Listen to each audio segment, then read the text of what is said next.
जी अस्सलाम वालेकुम। उम्मीद है कि आप तमाम दोस्त खैरियत से होंगे। जब से सऊदी अरेबिया में मोहम्मद बिन सलमान साहब जो हैं वो मंजर आम पर आए हैं और उन्होंने सऊदी अरब की बाग दौड़ संभाली है, तो सऊदी अरेबिया जो है ये दिन दुगनी और रात चुगनी तरक्की कर रहा है। वजह यह है कि अरब दुनिया इस चीज़ का बखूबी अंदाज़ा लगा चुकी है कि आने वाले वक्त में तेल के ऊपर ज़्यादा इन्हिसार नहीं किया जा सकता।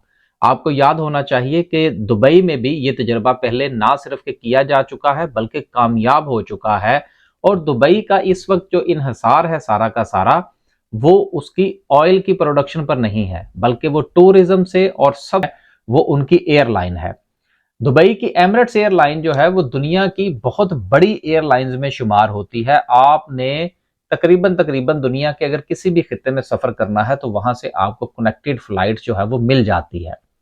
और यही वजह है कि दुबई जो है वो अब एक फैशन के तौर पर भी उसका नाम लिया जाता है। लोग ना सिर्फ कि अपनी हॉलीडेज के लिए वहां जाते हैं बल्कि शॉपिंग के लिए भी अब दुबई का इंतखाब किया जाता है। मोहम्मद बिन सलमान साहब ने भी इसका अपना जो विजन पेश किया था उसमें उनकी ये राय थी और उनका ये मकसद था और उसके ऊपर वो दिन रात मेहनत कर रहे हैं कि किसी ना किसी तरीके से अब सऊदी अरेबिया जो है इसको भी टूरिज्म के हवाले से इसके दरवाजे खोल दिए जाएं।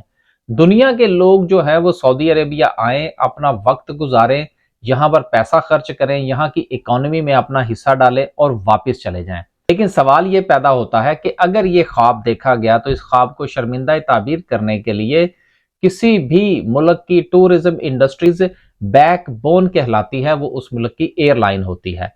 अगर एयरलाइन मौजूद नहीं है तो उस मुल्क तक रसाई जो है वो मुमकिन नहीं हो पाएगी। इस रसाई को मुमकिन बनाने के लिए मोहम्मद बिन सलमान साहब ने अपना रियाज एयरलाइन का एक प्रोजेक्ट जो है वो शुरू किया था। रियाज एयरलाइन जो है ये इस नुक्ते नजर के तहत बनाई जा रही थी सऊदी अरेबिया को टूरिस्ट के हवाले से जो है वो प्रमोट किया जा सके। अब यहां पर एक सवाल यह भी पैदा होता है कि दुनिया में एयरलाइन तो बहुत सारी हैं, कनेक्शन भी बन सकता है, लेकिन रियाज एयरलाइन बनाने की ही जरूरत क्यों महसूस हुई? वजह यह है कि यूरोप का अगर आप हॉलीडेज का कॉन्सेप्ट देखें तो यूरोप में जो फ्लाइट्स हैं जो कि खास और खास इंटरनल यूरोप में चलती हैं, उनकी जो टिकट्स की जो प्राइस है वो बहुत कम होती है। मैं आपको एक छोटी सी मिसाल ये देता हूं कि अगर हमने यहाँ यूके से यूरोप का कोई सफर करना हो तो फ्लाइट्स की जो प्राइस है, फ्लाइट्स की जो टिकट प्राइस है वो इस कदर कम होती है कि बाज़ औक़ात वो बस से भी हमें सस्ती पड़ती है। इसी चीज को पेश नजर रखते हुए मोहम्मद बिन सलमान साहब ने अपनी एयरलाइन को खड़ा करने के लिए एक ऐसे शख्स का इंतखाब किया कि जिसका इस फील्ड में पहले वसी तजर्बा है। और यूरोप के अंदर वैसे तो बहुत सारी एयरलाइंस हैं, लेकिन आमतौर पर दो एयरलाइंस के हवाले से कहा जाता है जिसमें इजी जेट शामिल है और रायना शामिल है कि ये ऐसी एयरलाइंस हैं कि जिनकी टिकट्स बहुत सस्ती है और फ्रीक्वेंटली जो है ये दस्तयाब होती हैं। लिहाजा ये मॉडल जो था या इन एयरलाइन को खड़ा करने में जिस बंदे ने किरदार अदा किया था उसी की खिदमात रियाज एयरलाइन को खड़ा करने के लिए हासिल कर ली गई थी। उसके बाद इसके ऊपर शबो रोज मेहनत हुई और जो विजन पेश किया जा रहा था वो ये था कि 2030 के करीब जो है ये मामला पाया तकमील तक पहुंचेगा। लेकिन मोहम्मद बिन सलमान साहब जो हैं वो अपनी जाती दिलचस्पी टूरिज्म के हवाले से बहुत ज्यादा रखते हैं और सऊदी अरेबिया को बहुत आगे लेकर जाना चाहते हैं। और यही वजह है कि उन्होंने अपने इस प्रोजेक्ट के पेश नज़र कभी भी किसी भी हवाले से इस प्रोजेक्ट को फाइनेंस की कमी नहीं होने दी और वो बजाते खुद इन चीज़ों की निगरानी भी करते हैं, अपडेट्स भी लेते हैं। यही वजह है कि रियाज एयरलाइन जो है, जो कि आज से चंद साल बाद खड़ी होने चाहिए थी, उसको खड़ा कर दिया गया है। उसका इंफ्रास्ट्रक्चर मुकम्मल हो चुका है, जहाज़ों का रंग किस किस्म का होगा, उसको डिज़ाइन किस तरह से किया जाएगा, ये तमाम मराहिल जो है ये तय कर लिए गए हैं और अब बाकायदा तौर पर रियाज एयरलाइन जो है वो लॉन्च होने जा रही है। और ये एयरलाइन जो है ये उसी पैरामीटर्स के ऊपर खड़ी की जा रही है कि जिन पैरामीटर्स पर इजी जेट या रायना एयर्स जो है वो चलती हैं कि कम किराए के साथ इकोनॉमिकली जो है वो लोगों को सऊदी अरेबिया लाया जाएगा। अब यहां पर एक सवाल ये भी पैदा होता है कि क्या सऊदी अरेबिया को टूरिज्म की कमी है? सारा साल जो है वो माशाल्लाह जो उम्रा के ज़ायरीन जो हैं वो आते रहते हैं, वहां पर रौनक जो है वो लगी रहती है, तो अब इसकी जरूरत क्यों महसूस हुई? सऊदी अरेबिया को टूरिज्म का हब बनाने की कोशिश क्यों की जा रही है?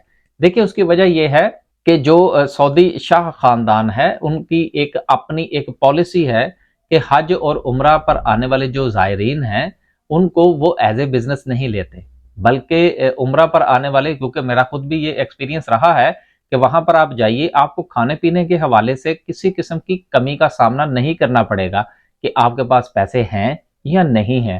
اس کی وجہ یہ ہے کہ شاہ خاندان جو ہے وہ وہاں پر عمرہ زائرین کو یا حج پر آنے والے جو لوگ ہیں ان کو مہمانوں کی طرح ٹریٹ کرتے ہیں، وہ ان کو ایز اے کلائنٹ نہیں لیتے۔ لہٰذا اس چیز کے بارے میں یہ رائے کا قائم کرنا کہ وہاں پر جو ہے وہ ٹورزم تو پہلے ہی زیادہ ہے، ایسا نہیں ہے۔ اب آنے والے دنوں میں جو سعودی عربیہ ہے اس کو دبئی طرز کا، بلکہ دبئی سے بھی 2 قدم آگے جو ہے وہ اس کو پروموٹ کرنے کی تیاریاں ہو چکی ہیں۔ اب دبئی سے 2 قدم آگے کی جو بات میں نے کی، اس کی وجہ یہ ہے کہ دبئی جو ہے یہ بہت چھوٹی سی جگہ ہے، وہاں پر شاید اگر وہ ایکسپینشن کرنا بھی چاہیں تو ایک حد سے زیادہ نہیں کر سکتے۔ سعودی عربیہ کے پاس رقبہ بہت زیادہ ہے، بہت بڑا ملک ہے، جگہ بہت ہے ان کے پاس ایکسپینشن کرنے کے لیے، لہٰذا آنے والے دنوں میں آپ یہ دیکھیں گے کہ لوگ دبئی کی بجائے سعودی عربیہ کا رخ اختیار کریں گے۔ آپ نے یہ بھی دیکھا ہوگا کہ جس طرح سے اگر پہلے آپ اگر ایمریٹس ایئر لائن استعمال کرتے تھے تو ایمریٹس ایئر لائن جو ہے یہ آپ کو آفر کرتی تھی کہ آپ ویزا آن ارائیول لے لیں، بلکہ اس کے ساتھ ہی آپ کو جو ہے وہ ویزے کی بھی آپشن دی جاتی تھی کہ آپ دبئی کا ویزا لیجئے، باہر جائیے اور اپنا کچھ وقت جو ہے وہاں پر گزاریے۔ اب یہ تمام کی تمام تبدیلیاں آپ کو سعودی ایئر لائن آفر کر رہی ہے، لیکن سعودی ایئر لائن جو ہے اس سے ہٹ کر جو ہے وہ ریاض ایئر لائن اس میں اپنا بہت بڑا کردار ادا کرنے جا رہی ہے، اور مستقبل میں لوگ دبئی کی بجائے اپنی ہالیڈیز گزارنے کے لیے اور سعودی عربیہ کی اکانومی میں اپنا کردار ادا کریں گے۔ ایک بہت بڑی ایئر لائن جو کہ لانچ ہونے جا رہی ہے، یہ آنے والے دنوں میں ایمریٹس ایئر لائن کو بھی پیچھے چھوڑ دے گی۔ اللہ حافظ۔